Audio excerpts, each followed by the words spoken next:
এবং ক্রিকেটে বলতে শেষ পর্যন্ত পৌঁছে যায়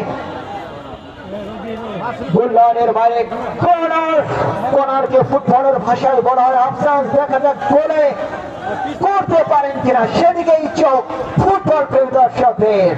এবার যাচ্ছে নাম্বার 6 ফাইনাল ছোট বাচ্চা টিকনন, একক প্রচেষ্টায় যাচ্ছেন টিকনন, এখন পর্যন্ত নিজের নিয়ন্ত্রণে।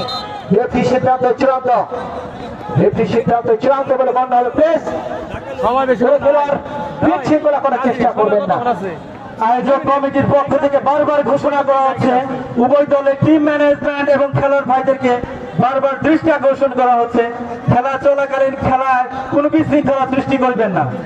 বাফুফে কর্তৃক নিয়োজিত রেফারি মহোদয়ের সিদ্ধান্ত চূড়ান্ত সিদ্ধান্ত। খেলা চলাকালীন সময়ে রেফারির সিদ্ধান্ত চূড়ান্ত সিদ্ধান্ত। খেলা চলাকালীন সময়ে খেলোয়াড় কর্তৃক কোন রকম বিশৃঙ্খলা সৃষ্টি করিবেন না। একবার বিপজ্জনক জলে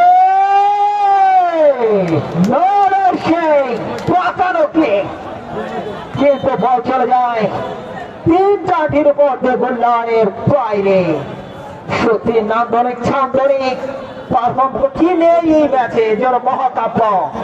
এজন্য ট্রাফি ম্যাচের নাটক জনবংশ পুরো প্রতিষ্ঠাকাল 1936 খ্রিস্টাব্দে প্রাচীনতম সংগঠন এই ক্লাব অনেক ক্রিকেট, ফুটবল, ভলিবল, ব্যাডমিন্টন বিভিন্ন খেলার ক্রীড়া আসর কিন্তু আয়োজন করেছেন এই অঞ্চলের মানুষ। যেহেতু প্রতি বছর আমাকে আসতে হয় ধারাভাষ্য দেওয়ার জন্য, সেখান থেকে বলেছেন ঢোকা দিয়ে বল চলে যায় 500 রেখার বাইরে। ফুটবল দেওয়াবাড়ি ফুটবল ক্লাবের পক্ষে জয়েন করবেন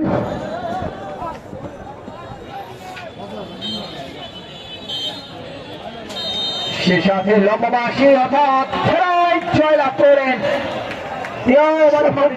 দর্শক মন্ডলী। আপনারা উপভোগ করলেন শহীদ প্রেসিডেন্ট জিয়াউর রহমান স্মৃতি গোল্ড কাপ ফুটবল টুর্নামেন্ট।